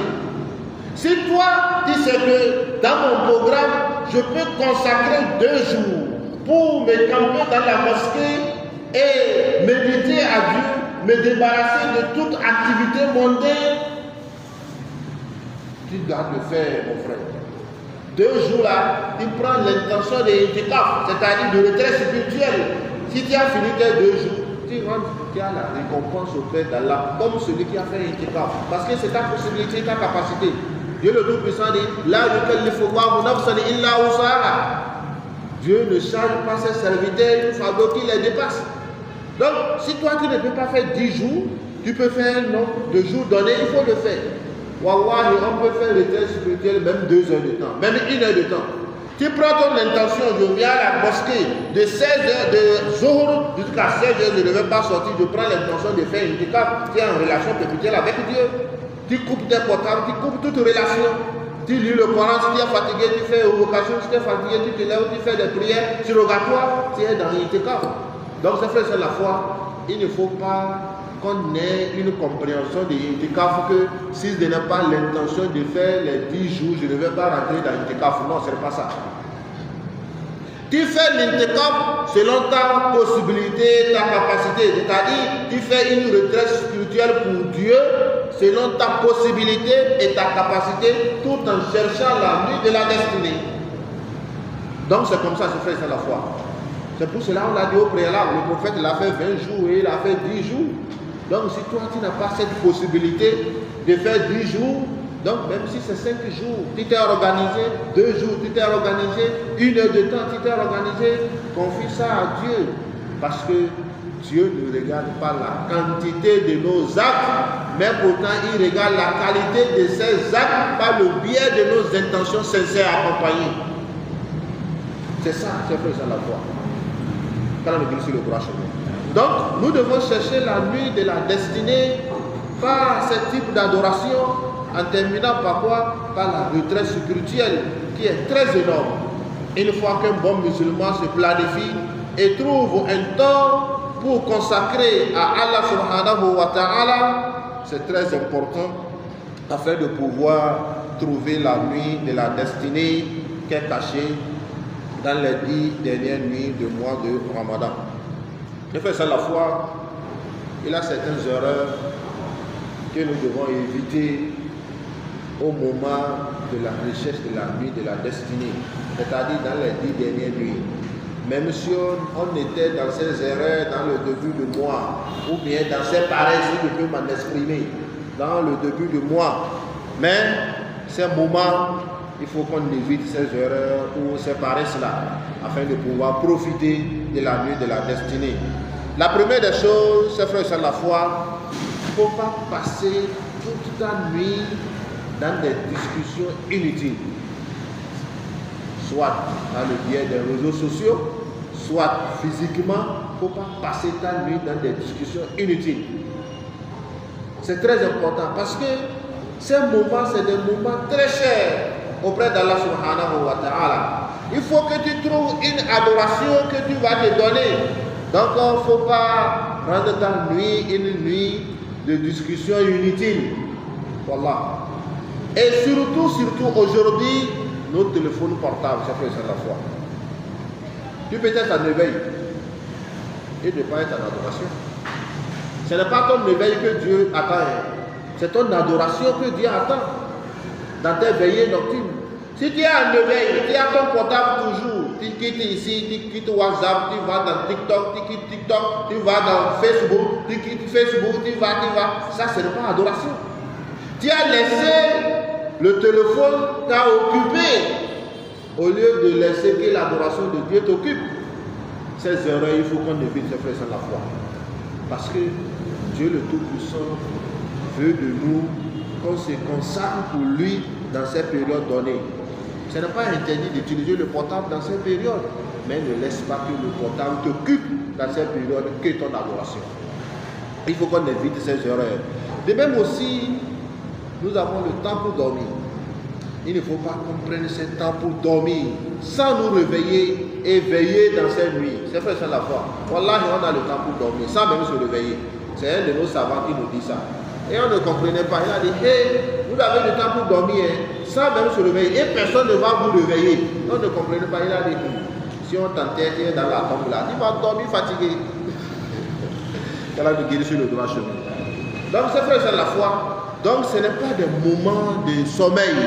On ne va pas dormir toute la nuit. Nous devons nous réveiller, veiller cette nuit afin de pouvoir être parmi ceux qui vont gagner la nuit de la destinée. C'est comme ça l'homme doit planifier sa nuit par ses adorations pour être parmi ceux qui vont réussir la nuit de la destinée de notre Pardon. C'est comme ça. Donc si on dit comment réussir la nuit de la destinée, comment je dois faire pour être parmi les gagnants, c'est comme ça que tu dois planifier une nuit des nuits de la nuit de l'Iratul Qadr et tu prends cette planification dans tous les 10 nuits. Il faut planifier ta nuit parce que c'est la nuit, on a dit, on n'a pas dit la journée. La journée, il faut vaquer dans tes occupations. Mais la nuit commence où et la nuit finit où? C'est cette question qu'on va se poser.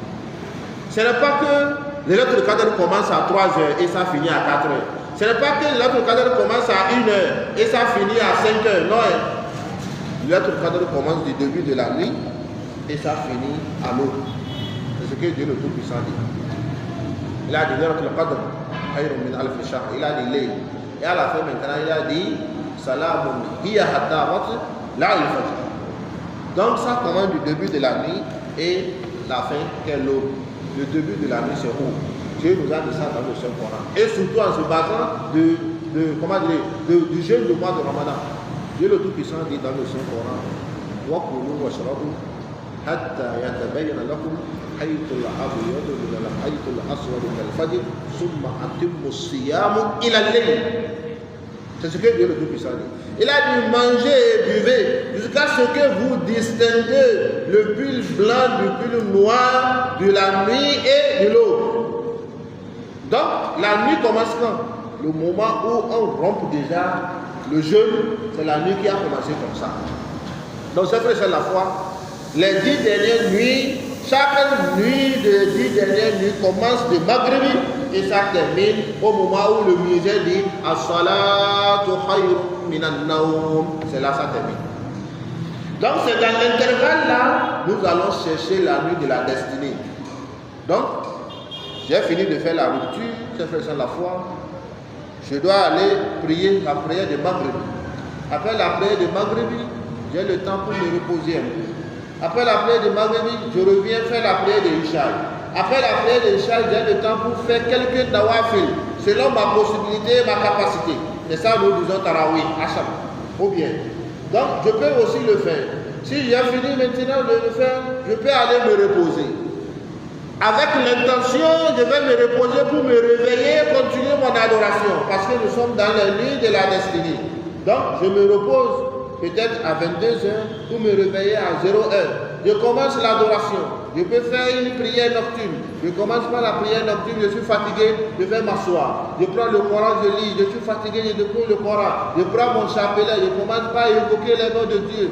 Je finis, je suis fatigué, je dépose. Je prends ma main, je demande le pardon de Dieu. Je finis, je dépose. Si le sommeil vient, il ne faut pas te forcer pour adorer. Dépose et tu dors. Dans ton sommeil, tu peux gagner de notre cadre une fois que tu as fini l'adoration avant de dormir. C'est très important. Un jour, le prophète sallallahu alayhi wa sallam est rentré dans la mosquée. Il a vu les cordes sont attachées comme ça, telles que nous avons dépiquées comme ça. Et le prophète donnait, c'est les cordes de qui? C'était les cordes de sa fille, Hafsa. Et c'est elle qui a attaché cela au cours de la prière pour que si le sommeil vient, il ne tombe pas. Et le prophète sallallahu alayhi wa sallam a dit non, Dieu est tellement miséricordieux et très miséricordieux. Quand tu es en train de prier, le sommeil arrive, laisse la prière et tu dors. Dans ton sommeil, Dieu te récompense parce que tu as fini de l'adorer et la fatigue t'a gagné, tu te reposes. Allah Akbar. Donc, c'est-à-dire quoi? Il ne faut pas te donner la peine. Même si tu te sens fatigué, tu as sommeil, tu vas forcer à prier. On n'adore pas Dieu en état d'ivresse. Si tu n'as pas tes facultés et comment dire, mentales, normales, il ne faut pas adorer Dieu. Il ne faut pas adorer Dieu. C'est pour cela que Dieu nous a interdit. Celui qui est en état d'ivresse, que cette personne ne s'approche pas à adorer Dieu. C'est ça le Dieu le Tout-Puissant dit. Voilà, taqrabu salata wa antum sukara hatta ta'lamu ma taqulun. C'est ce que Dieu le Tout-Puissant dit. Il ne faut pas vous approcher de la prière en état d'ivresse jusqu'à ce que vous, comment dire, jusqu'à ce que vous saviez ce que vous prononciez. Donc, si tu es en état d'ivresse, tu ne sais même pas, peut-être tu vas dire Allah, après tu vas dire Sami Allah liman hamida. Tu peux dire Sami Allah liman hamida, tu vas dire Salam alaikum wa rahmatullah. Voilà le dire sur le droit chemin. Donc, Dieu est tellement doux, plus que ce que nous croyons. Et il est tellement miséricordieux, plus que ce que nous croyons. Donc, si tu es fatigué, repose-toi. Si le sommeil vient, tu dors. Si tu te réveilles, tu continues ton adoration. Mais il ne faut pas prendre l'intention de dormir de 22h jusqu'à Salat Khayrun minan Nawm. Subhanallah, qu'Allah nous la préserve. Ceux qui sont déjà parmi les perdants, qu'Allah nous la préserve. Parce que le prophète sallallahu alayhi wa sallam a dit, le plus perdant des perdants, c'est celui qui a trouvé le mois de Ramadan. Du début jusqu'à la fin, il n'a pas trouvé le pardon de Dieu. C'est le plus perdant, ça. Qu'Allah nous éloigne. Donc c'est comme ça, c'est fait, c'est la foi. Nous devons planifier notre nuit. Donc après cela, l'aube, après la prière de l'aube, il va aller te reposer. Tu peux dormir du matin jusqu'au soir. Mais les nuits là, il faut t'arranger pour veiller. Il faut t'arranger pour veiller dans les nuits. Avec ces différents types d'adoration.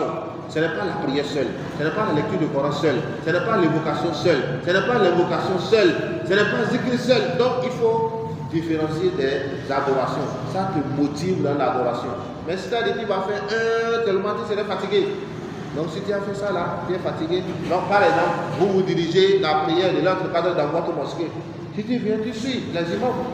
Si tu as trouvé 2, 3, tu es fatigué, mets-toi à côté, prends ton Coran, tu seras en train de lire. Si tu es déjà un peu, comment dire, tu as gagné, comment dire, ta fatigue, et tu as trouvé l'énergie, lève-toi et tu suis encore les imams. Ce n'est pas forcé que tu mets-toi debout.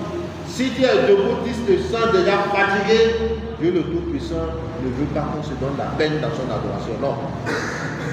Si tu es fatigué, repose-toi. Il ne faut pas être debout jusqu'à ce que tu vas tomber pour te créer des problèmes. Non, l'adoration n'est pas si difficile comme ça. Dinillahi yusra, l'adoration, la religion de Dieu est tellement facile. Qu'Allah nous guide sur le droit chemin. Je fais ça la foi pour gagner la nuit de la destinée. C'est comme ça, un bon musulman va planifier son temps, ses nuits nocturnes, afin de pouvoir gagner la nuit de la destinée. Parce que je fais ça la foi, quand on dit le cadre, c'est une opportunité immense. C'est ce que nous allons garder. La première des choses, c'est une opportunité immense. Peut-être que ça serait ton dernier Ramadan. À part ce Ramadan, là, voilà, et tu n'as pas la chance de faire encore déjà un Ramadan. La mort peut t'arriver à tout moment. Posons-nous la question de savoir, on était avec d'autres personnes. Aujourd'hui, est-ce qu'ils sont là? Est-ce qu'ils ont voulu ne pas être là? Non. Il se peut que c'est notre dernier ramadan que nous sommes en train de faire. Donc il faut qu'on fasse tout possible pour pouvoir gagner la nuit de la destinée dans ce ramadan. Parce qu'on n'a pas la chance de pouvoir atteindre aussi le ramadan prochain. C'est très important. Donc c'est comme ça que nous devons faire pour profiter de cette nuit par la prière, par les invocations, surtout par la demande de pardon et le repentir. C'est très important. Et par des invocations. Donc nous demandons à Allah le Tout-Puissant qu'il fasse de nous ceux qui vont gagner la nuit de la destinée. Parce que nous allons nous arrêter là. Si les quelques minutes qui restent, il y a certaines questions éventuelles, nous allons répondre à ces questions. Et nous prions que Dieu le Tout-Puissant place notre assiette dans nos balances de bonnes œuvres. Ce qu'on a dit meilleur, et ça cadre à ce qui est dans le Coran et dans les enseignements du prophète. Et ce qu'on nous a appris, ce qu'on a enseigné. Mais ce qu'on a dit par faute, ça provient de nous, c'est notre erreur, qu'Allah nous pardonne.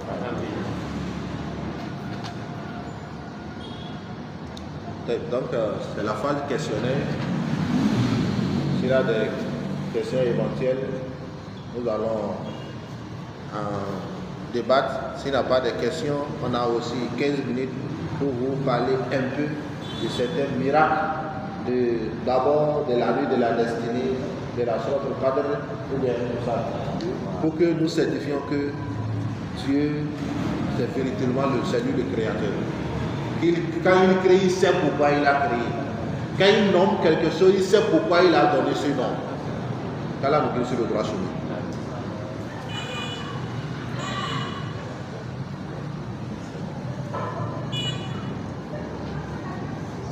Donc, s'il n'a pas de questions, nous donnons 15 minutes à Alpha.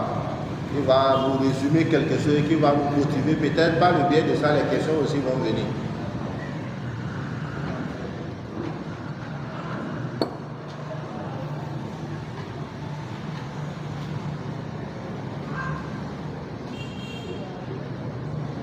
Assalamu alaikum wa rahmatullahi wa barakatuh.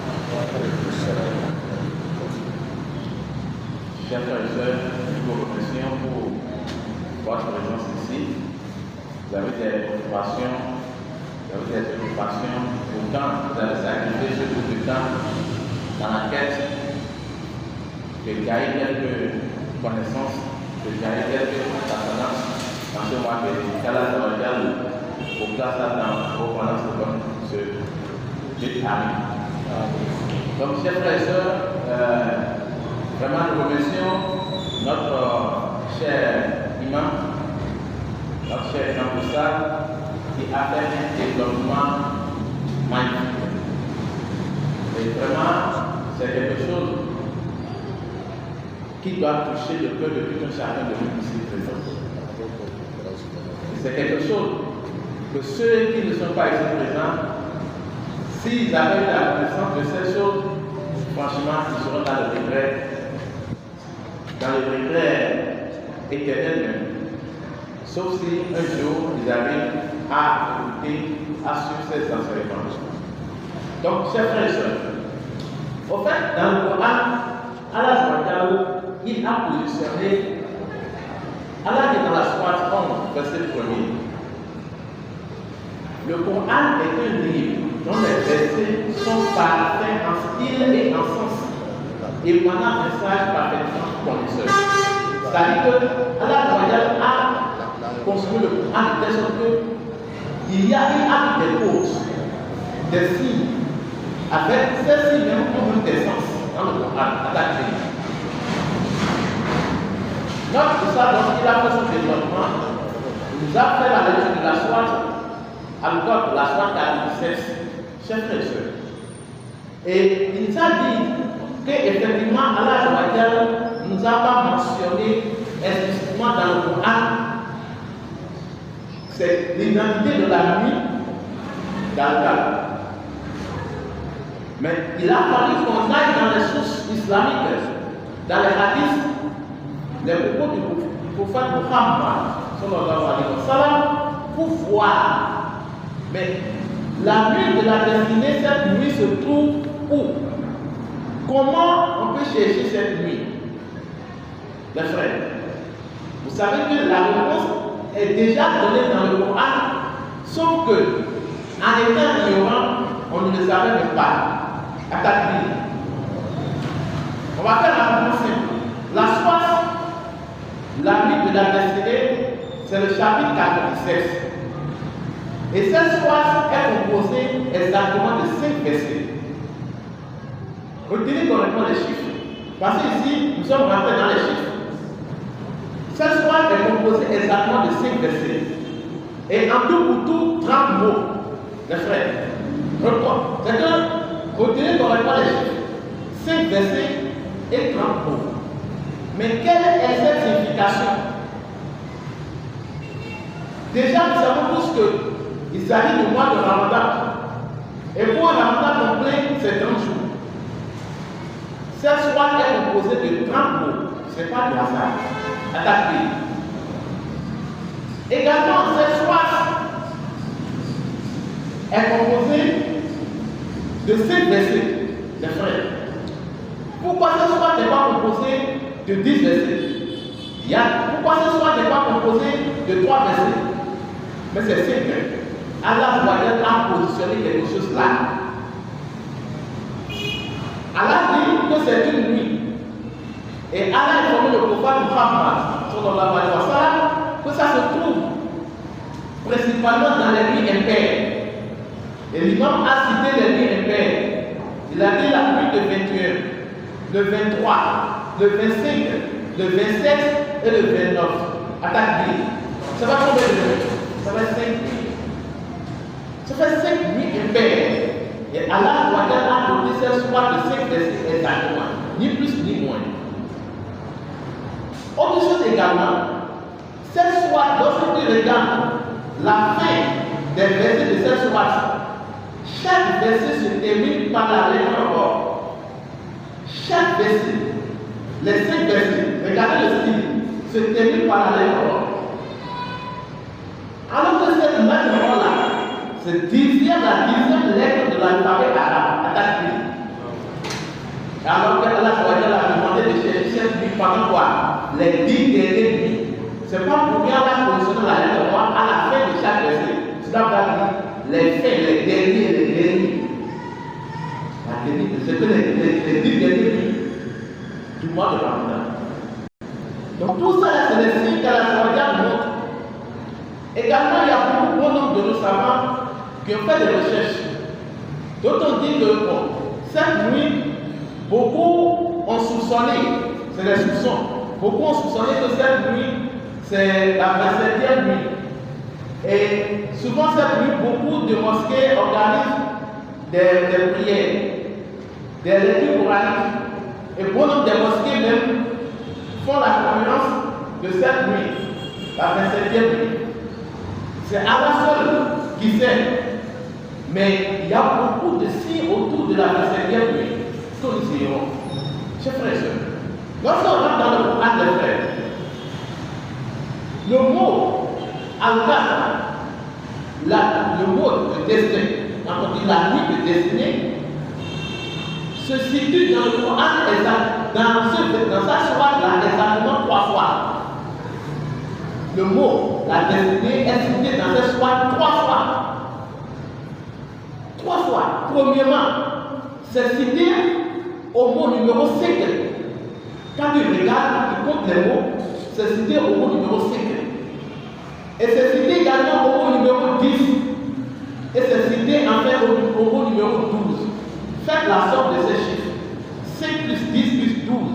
Ça te donne exactement 27. Pourquoi la destinée? La somme des mots qui mentionnent la destinée dans cette sourate Al-Kahf donne exactement 27. Attaque B. Ce n'est pas de hasard. Également, lorsqu'on continue, la nuit d'Al-Kahf en arabe, cette expression est citée également 3 fois comme on l'a dit.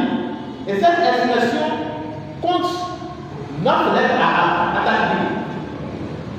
9 lettres arabes. Et c'est cité 3 fois. Donc lorsqu'on compte le nombre de lettres à travers ces citations, lorsqu'on fait rapidement la multiplication, 9 lettres est cité 3 fois. 9 fois 3, ça nous fait combien? 27. Attaque B. C'est pas pour rien, beaucoup de savants disent de vraiment faire attention avec la 27e nuit. Également, lorsqu'on va finir, pour vite chuter la correctement, chers frères et sœurs, lorsqu'on regarde dans cette soirée, la première fois qu'Allah a mentionné le mot nuit dans cette soirée, Allah l'a dit dans cette soirée 97, opposition numéro 27, en commençant par compter de la fin de la soirée. Attaque Bible. Mes frères, donc ça doit nous interpeller. Et beaucoup de savants nous ont dit également que Allah il change la position de cette nuit parce que c'est lui qui est le maître du temps. C'est lui le maître du temps. Donc ça peut venir le 21, tout comme le 25, tout comme le 23, tout comme le 27, tout comme le 29. Donc c'est pas à nous de se forcer pour dire non, je vais laisser tous les autres nuits et me camper sur la 27e nuit. Non. Parce que ce n'est pas nommé explicitement, mais il y a des signes qui révèlent que, en tout cas, la 27e nuit, ça a des particularités.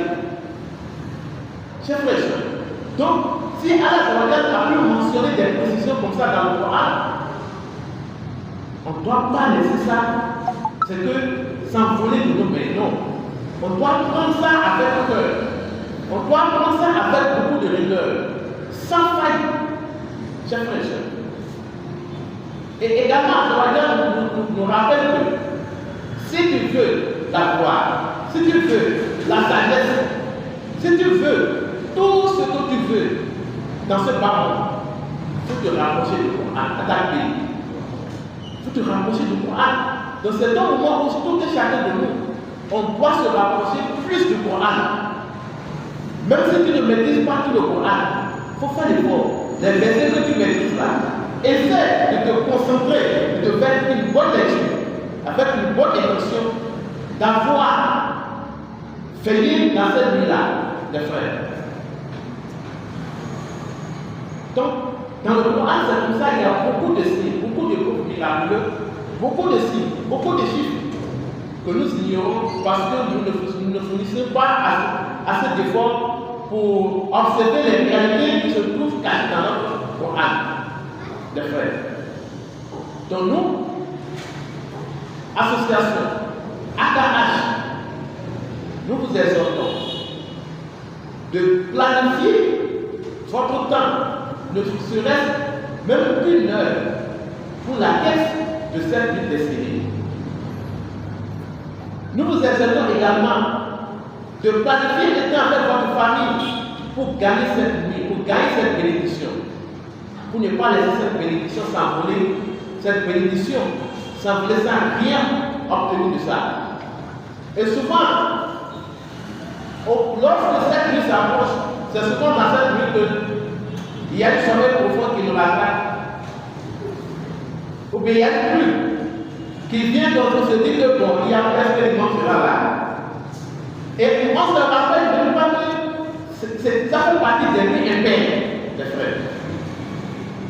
Si tu constates que tu es un peu fatigué, quand toi tu es le plus tôt possible dans la mosquée, ou tu exerces cette prière nocturne et vas te coucher là. Ce qui est sûr là, avant qu'on ne commence rien, on te réveille. C'est sûr.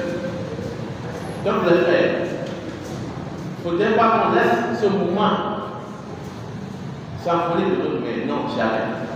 Donc, nous, association AKH, nous intervenons dans la dawa au plus, nous faisons l'appel et le rappel aux musulmans, aux non-musulmans. Si vous avez des frères, vous avez des amis, vous avez des collègues qui ne sont pas des musulmans, qui sont peut-être des chrétiens, ou bien des gens qui ne croient pas à l'islam, des gens qui ne croient même pas qu'il y a Dieu qui existe, des gens qui sont des athées, des gens qui ne pratiquent pas de religion, vous pouvez nous inviter. On va se rapprocher de ces personnes-là avec la bonne manière pour les prêcher. Ça, c'est notre domaine. Nous, on ne sait pas le faire pour dire qu'on est prédicateur, non. On a fait des recherches. On a étudié beaucoup de livres. On a étudié la Bible. On a étudié le livre des esprits. Même le Coran, on peut tout étudier. Franchement, les frères, si vous avez des gens comme ça, c'est le moment. Si vous ne pouvez pas, vous rapprocher de ceux-là pour les prêcher de l'islam, invitez-nous. Si par nous, Allah facilite la conversion de ces personnes-là, vous aussi, vous aurez une récompense. Vous aussi, vous aurez une récompense. Également, des musulmans que vous constatez que leur foi commence par se rabaisser. Des gens qui se désintéressent à la salat, des gens qui ont commencé par avoir de paresse dans la religion. Vous pouvez nous inviter. Si tu vois que si tu veux t'approcher de ces derniers-là, ça va créer peut-être des ambiguïtés entre vous. Peut-être il va dire que c'est parce que tu me vois faire, c'est pourquoi tu viens me dire. Toi qui es dit, moi je suis des bilans. Moi, mon papa imam. Si tu vois que tu ne peux pas te rapprocher de ces personnes-là, si tu n'as pas des arguments solides, il faut nous inviter. Nous, on ne prend rien, on va se déplacer. Même si c'est au nord, on va se déplacer. On va se déplacer. C'est nous. Nous sommes également aussi dans l'équipe qu'on appelle la Dawa dans la TDR, dans la Côte d'Ivoire, un peu partout dans le monde entier. Nous sommes ces représentants au pays ici. Et nous formons également l'association AKH, c'est une nouvelle structure qui émerge les valeurs de l'islam. Donc toute personne que vous sentez que vraiment ces personnes-là, même dans votre famille, il y a des gens qui n'ont pas le temps de prêcher l'islam à leur famille. Vous pouvez nous inviter une soirée, moi prêcher, moi venir pour parler de l'islam. Si vous voulez poser des questions également dans la religion des autres, peut-être dans le christianisme, peut-être dans la Bible, peut-être chez les ennemis, peut-être dans les petits endogènes, on va vous donner des preuves. Pas avec, c'est que des preuves, ce n'est pas la philosophie. Des preuves, même vous allez voir, analyser. Vous serez convaincu par l'aide d'Allah la mondiale. Donc, vous pouvez nous contacter, vous pouvez contacter la secrétariat, vous pouvez contacter le président pour toute personne qui désire intégrer également l'association AKH. Peu importe ce que tu veux faire, exercer dedans, si tu intègres avec l'assistance des membres fondateurs, on va te trouver quelque chose que tu peux faire. Ta potentialité, tu peux dire. Donc vous pouvez nous contacter. Vous pouvez contacter le président, c'est le président de l'association qui est notre imam ici présent. Donc vous pouvez le contacter au plus 229 01 97 54 54 08 plus 229 01 97 54 54 08. Maintenant, si vous voulez contacter la secrétariat de l'association AKH, vous pouvez contacter la secrétariat au plus 229 01 67 72 50 56 67 72 50 56. Quand la journée donne la conversion. Donc vous pouvez nous écrire par WhatsApp, on va vous intégrer dedans toutes nos prestations. Vous verrez ça, vous partagez ça chaque fois dans les formes. Et en même temps, ça va vous aider. Les prêches, il y a beaucoup de preuves qui sont dans le Coran. Beaucoup de démonstrations mathématiques, beaucoup de démonstrations chimiques, beaucoup de démonstrations physiques, beaucoup de démonstrations atomiques, des histoires, des choses, des vérités palpables. Je vous dis des vérités palpables qui se trouvent cachées dans le Coran. Et si on ne te montre pas, tu ne peux jamais penser une fois que cela se trouve dans le Coran. Et ça va t'aider, ça va exposer ta foi dans le Coran. Ça va exposer ta foi à te rapprocher encore beaucoup plus dans la race mondiale. Donc, quand la journée soit satisfaite de nous, on va s'en arrêter là. Si vous avez des préoccupations, vous pouvez passer ces préoccupations, Inch'Allah. Merci. Merci beaucoup.